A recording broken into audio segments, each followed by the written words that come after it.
Hi, good afternoon. This is Ed Condon with the Region 9 Head Start Association, and today we're speaking with Dr. Sheryl White and Dr. Alfonso Rodriguez from Neighborhood House in San Diego, InnoVisions, their training arm for NHA, and we're going to be talking about our upcoming Site Directors Academy in San Francisco on June 4th through 6th. This is going to be our third year offering a Site Directors Academy. So we have a lot of great experience and history to share with you about our past efforts, as well as talking about what's new this year in the program design. So good afternoon, Dr. White and Dr. Rodriguez. Thanks for joining me. Good afternoon. Thank you for having us. Excellent, excellent. So let's jump right into it. The Site Directors Academy has been held twice now in August in San Diego. We've had a good number, about 100 to 25 or so individuals join us. Some of the folks come with just 1 and 2 from an agency, and other agencies have sent 9 and 10 staff. So it's had a nice variety. Of course, we've enjoyed San Diego and the waterfront there. This year we're headed to San Francisco, but we're going to be at the Fisherman's Wharf right there in San Francisco in June, which is notorious and just a wonderful experience. But in terms of the Academy, I'm curious to kind of get your feel and sense of what's going to be new this year. What's in the design of the Academy for 2019? Great. So Dr. Rodriguez, shall I defer and let you go first, and then I'll kind of add? Okay, Sure. Great. Well, I think there's a number of different dimensions that we're expanding on. Part of the content we've updated to be more sensitive to those kinds of issues that arise with operating a early childhood education program, as well as Head Start. On more of a personal basis, we've really looked at mindfulness, the whole approach of being mindful, and have integrated that as a theme that is apparent throughout all of the sessions that we have. And mindfulness is a very interesting area. My first contact with that was more than years ago. And at that point, it was very, very soft in terms of an area of study. Since then, it's been more developed and defined. And there's actual research that have been done on the implementation of mindfulness and all of the positive kind of attributes that come from it. Nice, interesting. And when you say research, how will a site director be introduced to that research? What's your plan to kind of impart that knowledge on them? Well, I think for me, it's pulling up research that is relevant to the kind of work and activities that occur at their level. And we particularly focused on site supervisors or site directors for the Institute, because they're really at a point where they have areas of concern or interest that go top down, as well as areas that arise from the consumers and staff that are part of the program. So where the research, I think, enters in is more around an applied level. For example, one of the areas of research that I find very interesting is where a study was done on the use of mindfulness and the impact that it has on decision making. And I think that is one of the key areas for site directors, is their decision making at sites. And by using mindfulness in a number of different areas, I think that they will feel more comfortable and confident in the number of decisions that are needed. Yeah, and I will underscore what Dr. Rodriguez is speaking of as relates to the application. I think for us, the research is very important for informing us on how best to incorporate it into a design and what piece is most relevant, and in engaging our participants at the Academy. That's probably the tip of the iceberg. It's like the why we're doing it, and the how and the practice will be more of the emphasis. It's interesting, I remember maybe about 3 years ago, I was up in the Bay Area working with Pam Shaw and her team. And one of the things back then that she was talking about, and she's great in the work that she's done in that area, is mindfulness. So I think mindfulness for the last few years has been something that's out there. And I think more and more and more, we're becoming sensitive to the need to support our leaders and being mindful in their approach. So making sure that we're coupling, giving them the tools and the frameworks, but also the practice of mindfulness so that they can be thoughtful and intentional in how they use those tools and strategies in moving forward. Wonderful. And when we think of our settings and the complexity, really, the number of emotions that are brought in through children, their caregivers, their parents, the teachers, when we think of the cultural variations and the social skills of coping with stress and challenges and just different settings, our environments are really quite the hotbed of experiences. And so it does take that explicit, that intentionality to really navigate and build those trusting cultures. I'm curious from your thoughts of the past two academies. It seems to me that part of what people have really enjoyed was the time to reflect on their own personal development and their own ability to not just learn new skills, but to really assess where they sit in that continuum of adult learning. How do you see other adult learning principles brought into the academy so folks can grow wherever they are at today? Yeah, great. I'm a big component of feeling that people learn and grow from interaction with each other. So I think an adult learning practice that we incorporate is a lot of engagement. I think that everyone that comes to the academy comes with their life experience from throughout their career.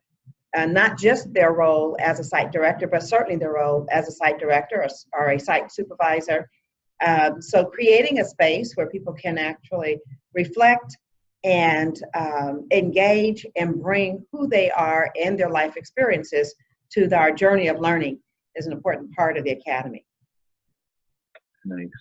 Do you think there's a unique benefit to those organizations that send 2, 3, 4 staff? What as a trainer, as someone who's trying to impart knowledge, what's the benefit of groups coming together versus 1 or 2 for an agency? Yeah, I'm going to let Dr. Rodriguez go first on it, but I think it's great. Dr. Yes, and we have found that in previous institutes, we've had actually tables of staff that different programs have sent. And what we find is that it gives them the opportunity to really go into more in-depth communication if they choose in areas that they think that are interests to them. And I think that, again, it goes back to the dynamic that Dr. White talked about and you mentioned, and part of it is being reflective of content and how they, as leaders, deal with that. And then the next piece of it is how they communicate what their reflection is to other staff. And for me, the other important aspect is around decision-making, because I think site supervisors or site directors are in the kind of arena where decisions are made on an ongoing basis. Yeah, and what I'll add to that, particularly around the component of multiple staff from the same organization coming together, I like to say that an organization's culture becomes what's being modeled, supported, and rewarded. And if you can have a good number of people coming through the training together that can go back and together begin to model, support, and reward some of the principles and strategies that are being taught, it creates a good critical mass as they're modeling that can be impactful to creating a culture shift and perhaps areas where one might be needed. Yeah, I think that's well said. And certainly we know that we design this with the thought of creating that space for their individual learning, beginning where they're at, that group learning, and really even giving them time to meet as a team or reflect with peers who might be a team from another agency so they can hear about strategies that a Northern California agency versus a Southern Arizona agency, and really build that strength and that confidence as they compare, contrast, and innovate. Wonderful. I think it's also a wonderful opportunity as you talk about the various regions. I think it's a wonderful opportunity for not only within the organization, but for like organizations around them to create expanded professional learning groups. Yeah, great point. And so as you look at the issues facing our community, we've talked about mindfulness. What are other challenges that are sort of top of mind as we head toward June that you want to be sure space is made available for problem solving, innovation, clarification around? What are some of those other challenges? Yeah, so some thoughts come to mind for me. Any come top of mind that you want to share first? Well, I think one of the main areas that we have looked at in the past is program changes, and there are some programs that have moved from one curriculum to another, and being able to talk about what differences there are as it relates to curriculum, and how they're going to either use their previous curriculum as a foundation or just start off with a fresh slate becomes a very rich kind of platform for discussion. Yeah, I certainly agree. And in addition, when we just look at our centers are just smaller versions of what we have external to our organizations. And so our employees, ourselves, our community members all come having been exposed to what's out there in society today. And I think we see more and more exposure to trauma. And I think with that, we also see just a greater need for emotional intelligence. And so the work around cultural humility and just weaving through again, along with that mindfulness, the need for us to do our own self-checks and the need for our staff to understand the population that they're serving and the trauma that has been experienced in our communities, I think is another piece that is folded in and needs to be recognized for working effectively. Sometimes it's not the what we're doing, it's the how we're doing it. So if I have all the tools, but I don't show up in a way where I can create that positive rapport and build the relationships, it's going to minimize my ability to be effective in growing that staff person to the next level, or supporting the staff member and being able to support children and adults and families in their growth. So just another thought around the whole cultural humility and emotional intelligence that's part of our ability to engage and check ourselves, connect with others, and be successful in their growth process. Wonderful. And you know, when we there's another allied kind of concept that has developed over time, and that's around the delivery of compassion. So, yes, Dr. White, you want absolutely. to mention that? You know, for me, if you get the job done and you haven't managed yourself in a way where you show up compassionately, we've still missed the mark of excellence. So I say service excellence is consistently delivering exceptional service that demonstrates I care. An important part of I care is always, how do I self-manage myself, which again kind of goes back to that mindfulness about my being able to recognize where I am in relation to what's going on, my being able to regulate, and my being able to respond in a way where I'm getting the job done and also demonstrating compassion. Thanks for bringing that up. I'm a real big component of compassionate leadership. Wonderful. I appreciate all of those points, and I was looking back at some of the references and the testimonials that came out of the last two, and I just want to point out from Lori Cox from Northeastern Nevada, who is a director, referring to the two of you, that you are amazing, and that you made that she had made some of the best connections at this training, that she felt it was the perfect size and a great times, that she really appreciated the intentionality of the curriculum. And so we have some more of those testimonials for folks to read up on the website. But I think what I was always those kind words. Thank you. Yeah, and what I was always most impressed with as a takeaway of our past two was the passion and, of course, compassion, but the passion both of you bring to really focusing on this staff level as they sit in this point of confluence between the communities they serve, the children and families they love and serve, and the organizational culture that they wish to advance. And it's a tough role because they're not at central office and they're not in the community. They're really in that in-between place.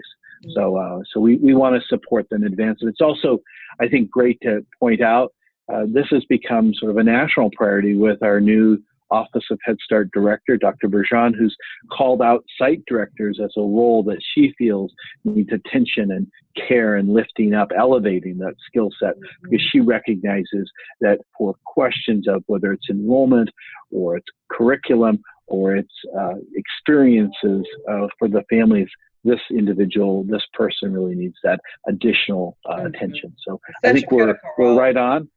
Yeah, and we're right on with the two of you bringing this great energy and content to our experience in June. So thanks for joining me today. Just any closing thoughts before we wrap up our chat? No, I would just say I'm really excited about it. I always enjoy the Academy. We meet such wonderful leaders from our communities, and I'm honored to be able to partner with Region 9 Head Start Association. It's an honor working with you, Ed, and I've really enjoyed the partnership. So thank you so much for the opportunity. I also want to mention that I really value the diversity that people bring with them as they join us in the Institute. And it's always a pleasure to work with people who have different mindsets in terms of how problems can be perceived and also resolved. Great. Well said. So thanks to both of you for leading this effort. And again, just for the folks who are listening in, we'll be in San Francisco, June 4 to 6. We have everything up on our website at region9hsa.org, so they can read about it, send in questions that they have. We've got a lot of details presented, as well as deeper strategies in terms of how the days will roll out. So we're glad to share more, and we'll be marketing that in the coming months. But thanks again to the two of you for joining me today, and have a great afternoon. Thank you. Thank you.